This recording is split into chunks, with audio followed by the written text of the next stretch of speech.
Hi guys! So, what time is it now?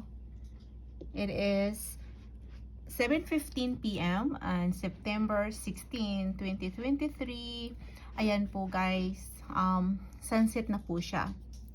Tingnan nyo yung first time ko makakita ng sun na pinkish talaga siya. Kasi the other day, like 3 days ago, siya, reddish. Ngayon naman guys, pinkish. Ang ganda na pagka-pink niya. As in, ito. Itong dumbbell ko. Pink. Magkakulay sila, di ba? Oh my gosh. So beautiful. Ayan. Sunset na po. Umaga na po ang sunset ngayon kasi magfo-fall na siya. Actually, fall na this month. Sa September 21st yung first day of fall.